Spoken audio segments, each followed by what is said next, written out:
Hi, my name is Brian Graves. I'm the owner of Party Pros, a local DJ company here in St. Louis, Missouri. And first off, I'd like to thank you so much for tuning in and listening to my first episode on how to book a professional mobile DJ company. So here's what we're going to cover in this episode. I'm going to give you the step-by-step instructions on how to book a professional mobile DJ company for your event. So typically the way that this works is, if it's a professional mobile DJ company, they're going to have contracts. And what they're going to do is they're going to either send them to you in the mail or via email. Now, that's the way that we do it, and we found that that works out really, really well. So you'll either call the mobile DJ company on the phone or email them and, say, hey, we're interested in your services. I think the best way to talk to these different companies is through the phone. This way you can talk to them, ask them questions, find out if they're a reputable company. You could tell a lot over the phone. Email, a lot of people use email. I book a lot of events via email. I've done a lot of weddings where I meet with them to finalize all the details beforehand, but other than that, I never even see them. And that's fine, but I just think there's a lot more that you can get by talking to them on the phone. Please keep in mind, too, that there's been surveys, and one of the surveys that I came across was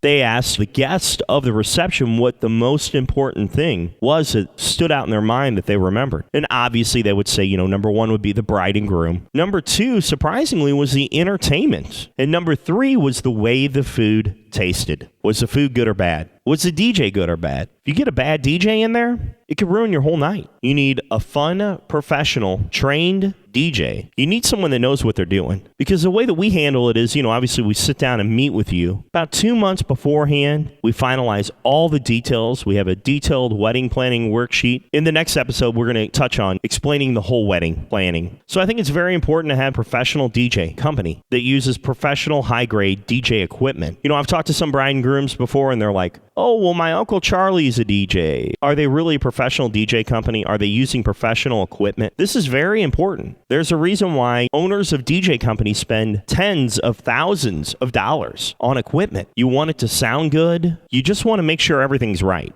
Talk to the mobile DJ company. Let's say you talk to them on the phone. Kind of find out how long they've been in business for. Find out what they're about. See if they're a right fit for you. The first thing that any owner of a DJ company is going to start off with is the date. They need to make sure that they have that date available. Then secondly, they're going to ask you, how many hours are you going to need us to perform for? Now, essentially what that means is most DJ companies, at least professional DJ companies that I know, would never ever charge you for setup or teardown. They never do that. The only time that they charge you is for when they're actually DJing. You got to keep in mind that we get there probably about an hour and a half to 2 hours before the event, and that's just setting everything up. Then we have another 2 hours to tear down, but we'd never charge you for that. The typical wedding reception, I would say, would go from 6 to midnight. That's a standard time for a wedding reception. One thing I will tell you, too, when you're booking these times is all DJ companies will go longer. Like, let's say you booked a reception from 5 to 11. If you talk to the banquet hall beforehand and make sure it's all right with them, obviously they're going to charge you for additional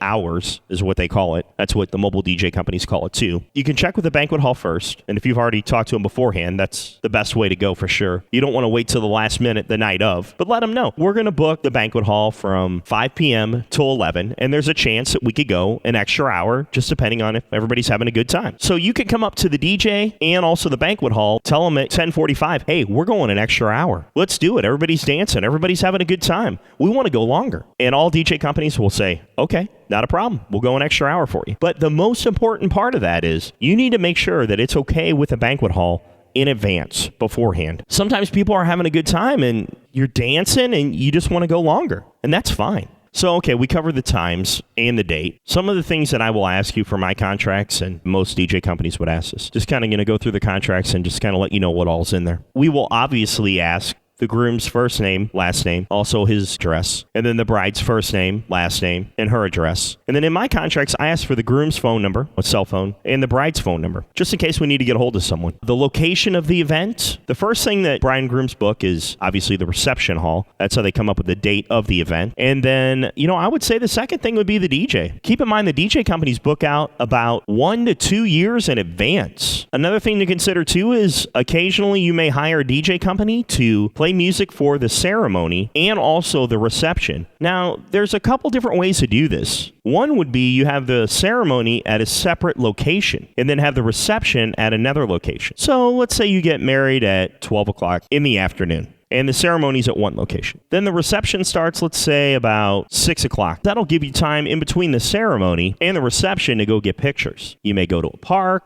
Bride and grooms go all over. The photographers are experts when it comes to that. You go get your pictures, and then your guests would show up at the reception hall at, let's say, about 6 o'clock. I would set up a sound system for the reception. Now, please keep in mind when you're booking the ceremony and the reception with the DJ, you need to leave them enough time to be able to tear down that sound system and then reset it back up at the reception hall. Now, I usually want to get out there to the reception hall about 2 hours before the event. So there's drive time, and then also it'll probably take me about a half hour to an hour to tear down the ceremony too. So you have to kind of keep in mind all the timing. It takes me about an hour to tear down a sound system, and then I'd also have the drive time to the reception hall, and then I would also have to set up that sound system, which I usually try to leave myself about 2 hours before the event to set up. You don't want to be rushed setting all that stuff up. Probably only takes me about a half hour to 45 minutes to set it up, but I like having extra time. So let's say the ceremony's at noon, gets over about 1 o'clock. DJ tears down the sound system, puts it about 2. Then you want to leave about an hour to get to the reception hall, and then another 2 hours to set up for the ceremony. So be sure and leave your DJ enough time to be able to make all this happen for you on your schedule and all that stuff. Keep in mind, too, your guests will go back to their hotel room, freshen up a bit. They may get a bite to eat, a little lunch or something, a little snack.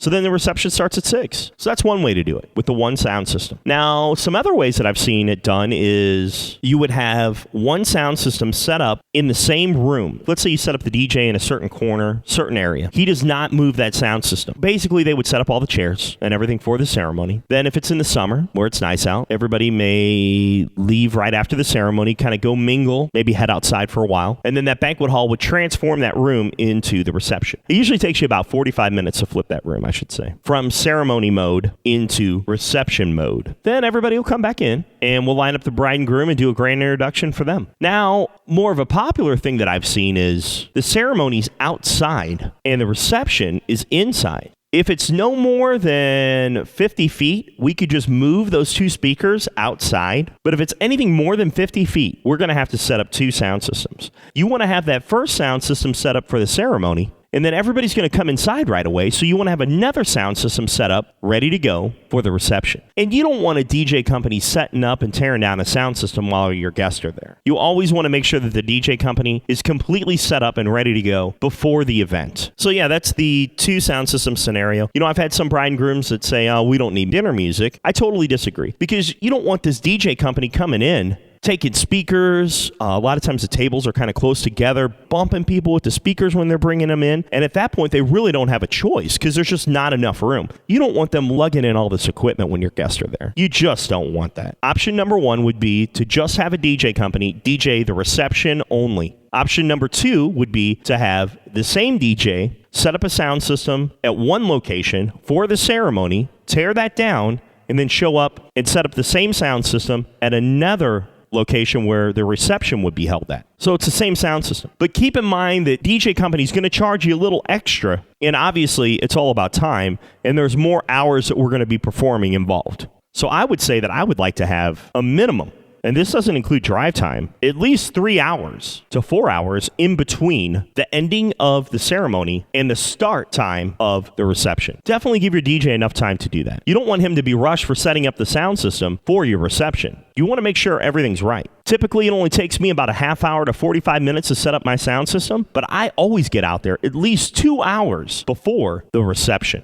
And then, like I said, another option would be if you have the same sound system in the same location and they flip the room. Maybe there's an area where people can do a cocktail hour to where people can hang out, and then they just shut the doors and flip the room. I was actually DJing at a winery, though, a couple weeks ago. It was one of the most incredible things I've ever seen in my life. They actually flipped the room right in front of everyone, and that was over at Chandler Hill Winery. What an amazing operation they got open. So they had this bar area where all the guests could mingle, and then they also had a patio, and they flipped this room right in front of everybody. I mean, they moved all the chairs out of the way, rolled in the tables, and they had this thing set up in a half hour. I was amazed. It was really, really neat. That's the first time I've ever seen that, though. Typically, you may not want your guests to see that, but it was neat how they did it. But I never moved. I had my equipment set up in a corner, and I never moved a speaker or anything. I left it exactly how it was. So that's kind of your different options, when you're booking a DJ company. Okay, but back to the contracts. Typically, mobile DJ companies will do one of two things. They'll charge an hourly rate, or they'll just charge a flat price. For a 4-hour reception, it's X amount. Another thing if they charge too to book the event is a deposit. So the deposit is non-refundable. So if you cancel the event, you lose the deposit. So the way that this works is, let's say you've got, a 4-hour event. They charge X amount. Then the deposit is deducted from the total amount due. It's not like it's added in. It's deducted from the total amount. The remaining balance after the deposit is what's due the day of the event. Now, some DJ companies may ask for it a month beforehand. Like when they sit down and meet with you and finalize all the details, what I do is I set up an appointment with my bride and groom. I meet with them 2 months before the event. We sit down and finalize everything.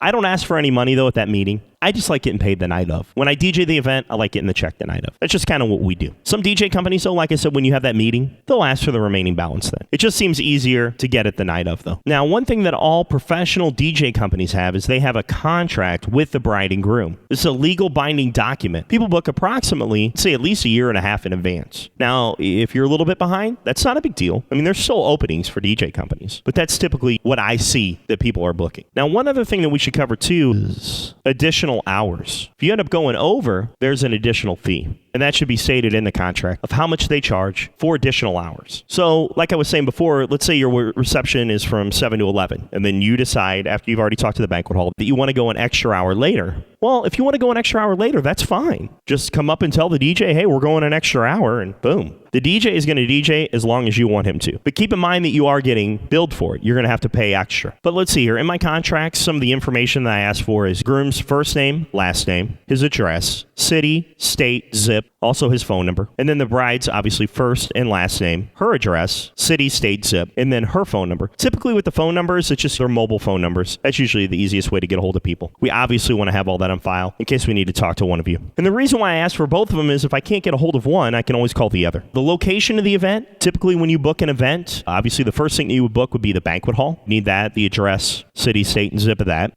Date of the wedding, the time that you would need us to DJ, start time for the ceremony, end time for the ceremony, then also start time for the reception and end time for the reception. And that's kind of how we calculate everything in to coming up with a price.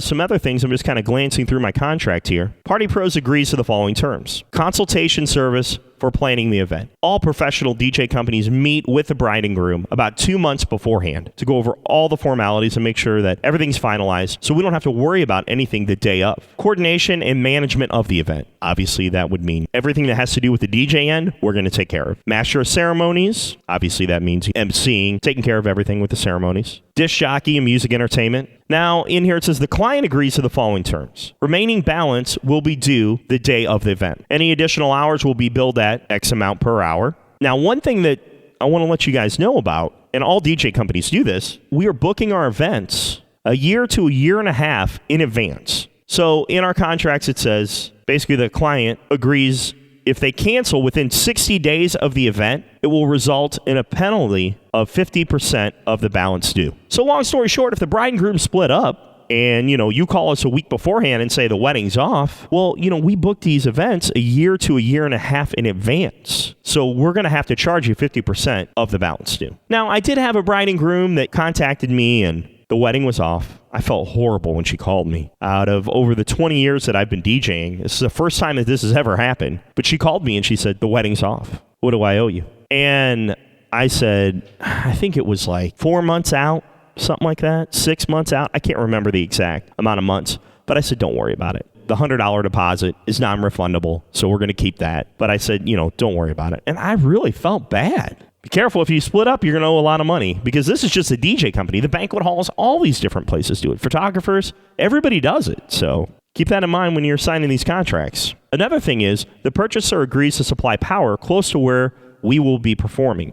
You've got to have power close to where we're going to be at. Obviously, I bring a lot of extension cords and stuff with me, but if we've got power that's 300 or 400 feet away, it's going to be really hard for us to run an extension cord all this distance. I would say almost every banquet hall, at least here in the St. Louis area, they have power right there for you. And, there's a place where they normally set up the DJs. They say, hey, we usually put the DJ right here in this corner, and power's right there. Another thing, too, is we will need a 6-foot table to put our equipment on. Now, different DJ companies do different things. Some DJ companies have their own table and they'll bring it with them because their sound system's kind of built into the table. Other DJ companies require a table. One of the things that we do is we do require a table. The one thing I ask too is to skirt that table. So have that tablecloth on it and then also skirt it. And the banquet halls have all this stuff, like a red or whatever color that you're going, skirt that table because, all of our wires and everything are underneath that table and you don't want those exposed or anybody to see those. So in the banquet halls, it's a standard thing where they set that up, but just make sure and ask them about it. And then obviously the signature. So the owner of the DJ company or the business manager would sign the contracts, mail them to you or email them to you signed. That's the way we do it, at least. And then you would sign it and then mail back. The deposit for us would be a $100 deposit to book the event. Sometimes $150, just depending on the event, the circumstances, but typically it's $100, which honestly really doesn't matter either way because that's all being subtracted from the remaining balance. But you would sign the contracts and mail the deposit back to the mobile DJ company. Now, once I receive those contracts in the mail, the event is officially booked at that point. Also, another thing with our contracts, the way that we word them is we can only hold that date for 2 weeks. 2 weeks after we send off the contracts. There are certain dates that are really, really popular, and bride and grooms want to book them. And a lot of people wait till maybe a year. Some people may even wait till 6 months before the event. They go, oh my gosh, we need a DJ. We better book one. So they start calling and they find out that they're all booked up. So after they're calling, they find a DJ company that's available and they talk to either the business manager or the owner of the mobile DJ company. And they verbally agree on the phone that they're going to book that DJ company for their event. So then that person with that DJ company will mail off the contracts via email or will send them through the United States Postal Service to your address. Now, when you get those contracts, the way that mine are stated is you have 2 weeks to sign the contracts and mail it back with a deposit. Because the thing is, the mobile DJ companies can't hold that date much more than that because there are certain dates that are very, very popular. Keep in mind that most weddings are on a Saturday. There's only 52 Saturdays in a year. And there's a certain peak season of weddings that usually spans about 4 or 5 months. So you could almost cut that in half. So if you cut that in half, you're only looking at maybe 25 days in the whole year. So when you kind of break down those numbers, you can understand that that's why DJ companies book so far in advance. So there are certain dates that are really, really, really popular. And you definitely want to get those contracts in because it's not officially booked until the contract's signed. So I guess what I'm trying to say is if you get a contract, you don't want to sit on it for a couple months and then, sign it and mail it to the DJ company because there's a good possibility that that date may already be taken by then. If you verbally commit on the phone that you're going to book them, get it done. Because you just don't want to lose out. Especially if you're talking to a DJ company and you really, really, really want to book them. And then come to find out later, they're not available. So as soon as they mail you the contract, get it done, sign it, mail in the deposit, and guess what? You'll have your DJ company booked. I'll tell you what, it's really neat after I talk to the bride and grooms. And, after I receive the contracts, I always contact them. I let them know that we've received the deposit, we've got the contracts, and, we're really excited about DJing their event. And you can just hear in their voice, it's like a breath of fresh air. They're just like, wow. That part is taken care of. They're excited because they can move forward and, book the photographer or whatever the next project is that they have for their wedding reception or ceremony or both. I think I pretty much covered everything. Thank you so much for listening to episode 1, How to Book a Mobile DJ Company. Once again, my name is Brian Graves. I'm the owner and operator of Party Pros, and I would like to thank you so much for taking time out to listen to our first episode on how to book a mobile DJ company. I really hope that this helps you along in the whole process of booking a DJ for your wedding reception. If you have any questions, comments, concerns, please feel free to email me at bgraves@partyprostogo.com or feel free to text me. You can also call me at 314-303-9635. Once again, thank you so much for listening. look forward to talking to you soon, and hope to see you for the next episode. We're going to be working on that shortly. I would say probably within the next week or two. I'm going to have another episode that we're going to put it up on Facebook like we did with this one. We're also going to put it up on the website, so be sure and look for the next episode. Should be coming out, I would say, a couple weeks after we post this one here. So thank you so much for listening again, and have a great day.